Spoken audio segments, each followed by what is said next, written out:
going on, guys? Welcome to the channel. Another beautiful windy day on the Oregon coast. Gonna be getting back on my truck. Got some projects I want to get done. Waiting for parts on Don's truck. If you guys haven't been following along on what's going on there, he's been having some issues. I got some parts coming. We went a little, well, let's just say we ripped the band-aid off. Got some parts coming for it. Not everything's here yet, so you guys will see that soon. I want to get back to my truck for a little bit, at least until we get Don's parts. Adding gauges, right? Adding gauges. Truck's got a CTS3 in it, but I am a sucker for manual gauges. Got a nice pair of ISPRO gauges. Not going to be installing those today, but don't worry, don't click off this because there's a lot of great info if you guys want to do this. So to get right into it, I am a stickler about gauges. One of my things is I don't want to do things like everybody else. As you guys can see in here, we already have one in here. Fuel supply pressure, and this is the factory SRT10 mount. I wanted to keep my handle. I wanted a gauge right there. I wanted something nice and clean. This is a factory Mopar piece, and then we have our CTS3 up there. So getting in adding gauges, I didn't want to just add. I don't want a pillar. I don't want a full pillar. I want my handle. I want things to look factory. I want it to look good. So I actually saw this on another truck, and I fell in love with it.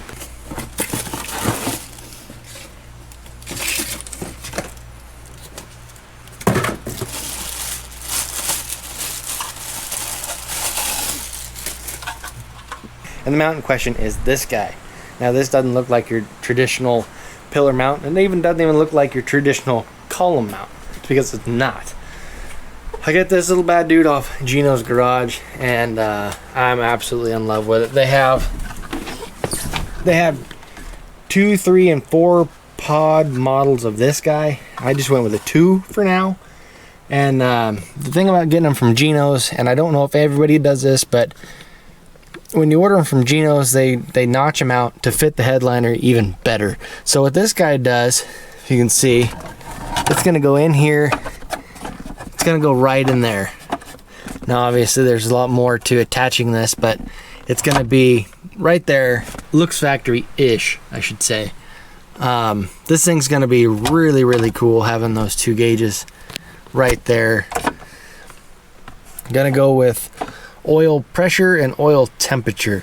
Let's just get this out of the way. If you guys have this question of why don't I just get the EAS add-ons for this monitor. One, I like this monitor. I've had this monitor since the day they came out. It was the first one in town. Our local shop got their hands on one, called me right away. I was able to get the first one that he got his hands on. So since the beginning of the CTS3, I have had mine, and luckily I have not been very good on updating because they will get it fixed. But as far as I know, the updates have not been too kind to that monitor. To say I don't trust the monitor, I like the monitor. This isn't a video about the monitor, but it's way nicer than CTS2. I just wish it worked as nice as it looks. But I'm a sucker for manual gauges, like I said before, and for what that thing doesn't do, I want manual gauges to do. And that's one of the main reasons why I'm loading this guy with oil pressure and oil temperature. The Dodges, it's kind of a rabbit hole. The Dodge trucks, they use an algorithm, well, at least the 3rd gens, I can't say about the new ones, but they use an algorithm for oil pressure, and they don't even tell you oil temperature, which most people don't need. I get that, but I want to know. I want to know everything this motor's doing, especially oil temperature. I have plans for this thing. Hopefully the plan, well, that's subject for a different day, but needless to say, I want to know what my oil is doing. So getting in the next part of this. This is a great pod. This is going to be awesome. But the thing that's going to ruin it for me is the fact that it's black. I want it to match the interior on the truck. I don't want it to be an eyesore. I feel like right now leaving it raw like this is going to be an eyesore. I ordered this stuff. This is Color Bond's LVP refinisher. This is wrong. This should be right. Now, this is where I say this video is going to have a lot of information, because depending on what you guys want to do, you're going to want to know this stuff. When you look on Gino's website, the LVP refinisher, this says this is the color for the interior, the cap color. Now let me show you this cap color. So let's go in the truck with the cap, because this cap, and I shot a test piece, it is the same color as the cap, does not match this, and it does not match this. Okay, and that is because, and in my opinion, that is because the interiors are different. This truck being a, I don't know what they call it, different, right? That cap is gonna match this interior a lot more, especially the dash. Okay, my dash is gray. I wanted obviously to match this color. This doesn't match this color, it matches this color. So when you're looking on their website, or actually I ended up getting my second can of LMC truck because I couldn't find this color on Gino's, and hopefully they add it soon. This is called Driftwood. Driftwood, there it is right there. Now, camera's not gonna focus on it, but the Driftwood should be the light tan you see on the A pillar, B pillar, C pillar, whatever, and the headliner. That should match just fine. So first thing I want to do today is get that pod ready to go, which means painting it. Well, this stuff, I guess I don't consider it paint, but we're going to be painting it. So the first thing I have to say is, when you're doing this, don't just start spraying on it, because see how it's shiny, it's glossy. I don't care what you put on there, it's not going to stick. So what I'm going to take is some Scotch-Brite. I'm going to go over all this with Scotch-Brite. I don't want to use sandpaper because I want to keep the texture in place, but when you do this, you know, kind of get some, it's going to get flat. You see that? That's going to be okay. That paint's going to stick to that. So go over the whole thing, make it flat, make sure there's no gloss left on it, and then we're going to clean it and then paint it.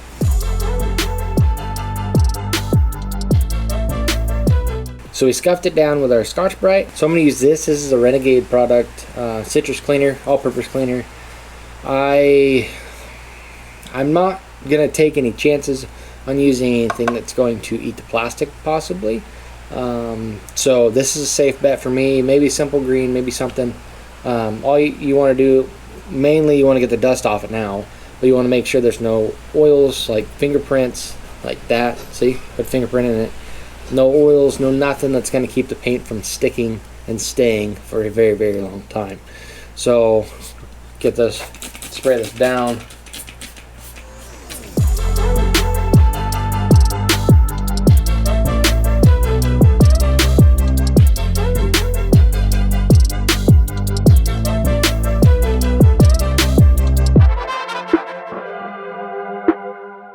So as you guys can see, once we're in the sunlight, this is, we knocked the gloss off it.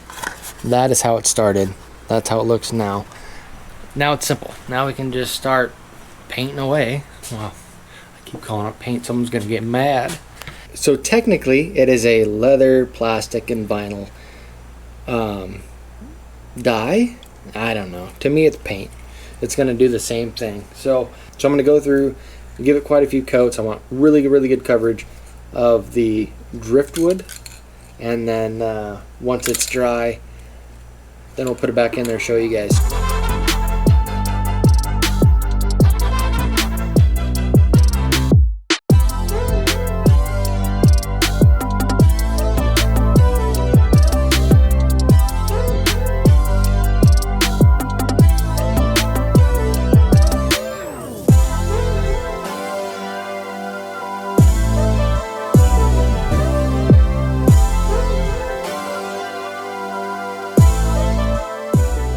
Well, let's dry and let's clear the air on the gauges. These are built specifically for the 3rd gen Dodge trucks. It's a factory matched gauge. Now, oil pressure and oil temperature.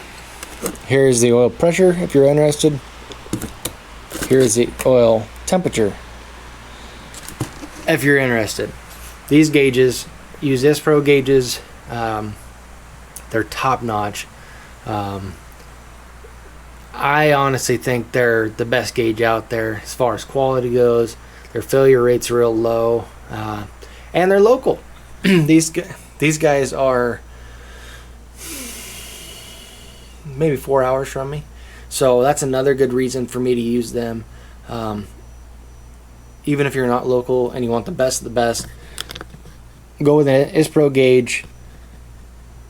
That's all I can really say there. I don't really have too much experience with like an odometer gauge, but that would be my next option. You want these things to work. You want them to be accurate. You want them to last a long time. And that's what you're going to get with ISPRO gauges. I've got my fuel pressure gauge in that one. If you guys have been with me for any point of time, you've seen the video of me putting the full pillar in Justin's truck, Justin's Mega Cab. That went in real nice, worked really, really good.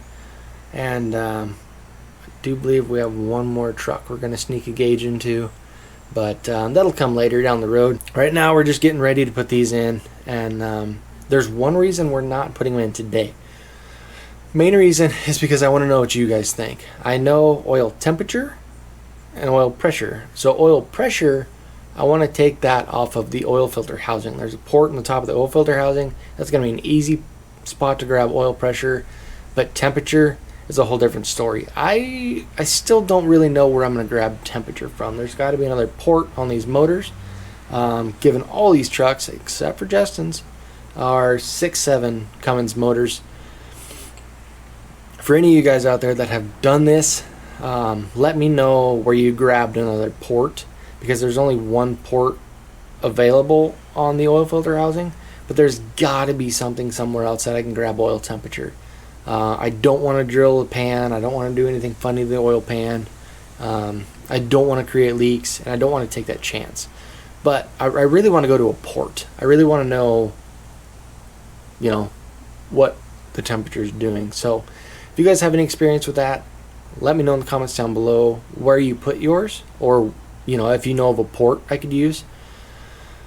I thought about putting a T on the oil filter adapter, but at the same point, when you put that T on, you bring everything up out of the oil itself.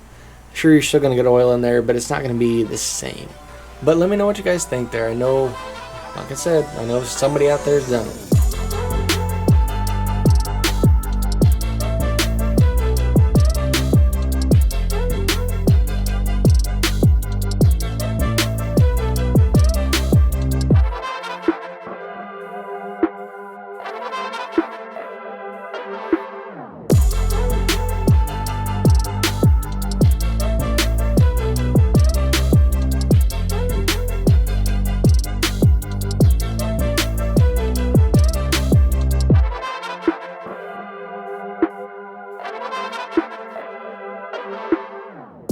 Alright, done enough. I want to know what it looks like.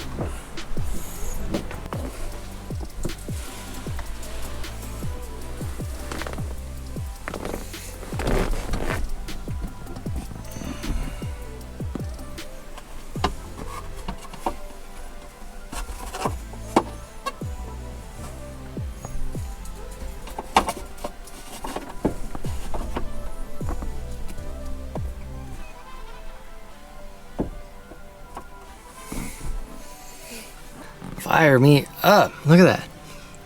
It's almost a perfect match.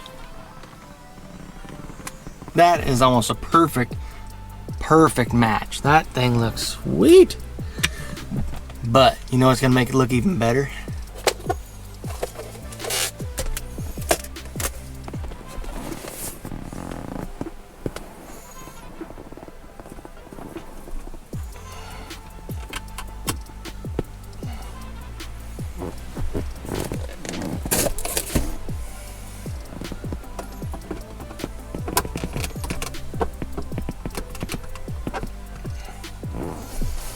I didn't push them all the way in. I don't want them to lock in. But you can't tell me that's not a damn good looking setup. That is gonna be sweet. Looks like it's supposed to be there. This gap won't be there. The mirror is all wonky because it's holding it up right now, but that's gonna fit nice and tight up in there. Real snug. Oh man. I'm actually really pumped now to get that done. But I can't get that done until I get you guys' feedback on where to pull temperature. Because I know I want to pull pressure off of the oil filter housing. That's over here. Yeah. No. Here. Here. Here. Here. This side. Oil filter housing's on this side. There's a port on top of that housing. I know I can pull pressure from that. Question is, guys, where do I pull pressure? Or where do I pull temperature? That's what I need to know. I'm going to do a lot of research on it. Because I don't want to end up like putting a T on it and doing a bunch of weird stuff, because I don't want inaccurate readings. I want good readings. So I really need to find another port that I can pull temperature from and be accurate and dependable. So if you guys know, please let me know in the comments down below. But for now, guys, I'm going to wrap up with this. Today I didn't have much time. I just wanted to get this pod ready to go. Gosh, man, huge thank you to Ispro Gauges for helping me get these gauges and making these gauges. My goodness. So what I did is, I'm not the best on a computer, right? I don't like to go on, think I know what I'm ordering, and then have it be off by a little bit, something off. So I actually called them directly, talked to them, said this is what I want. They made some suggestions, and that's what we ended up with, was this gauge. Now, bear in mind, these gauges are customizable. You could probably call up, you could probably get black rings, and I know the 4th gen models have like a brushed, almost looks like brushed aluminum ring. But anyway, if you guys have any crazy ideas, give them a call, because they, honest to goodness, sell the top-notch, the best gauges out there. So I want to thank you guys for watching, as always. Trying to get better at this, but check in the description below before you leave if you're looking for parts. I Build My Diesel. I Build My Diesel is a great place for parts. I have a link down there. I have a code down there. If you spend over $250, you get $50 in free apparel. Great deal. I also have links down there for, like Oxydo LED. If you want LED headlights, taillights, turn signals, whatever, they have a whole array of things. I got a code for you. Save some money. And the list goes on, guys. You got a bunch of things down there. OptiLube down there if you're looking for fuel additives, oil additives. They're the best on the market, in my opinion, because, hey, why not? Anyway, check the description below, see what you guys can find, and I will catch you on the next one. Hopefully we'll be doing this. If not, like I said, Don's truck over there, that guy over there, we have parts coming for it. Kind of went down a rabbit hole, decided to rip the band-aid off. We got some big stuff coming for that. Hopefully it all works out right. And then, gosh, see where we go from there, guys. But make sure you're keeping up so you can, I don't know, house me along the way, whatever you want to do. But I'm rambling, so see you guys later. Have a good one.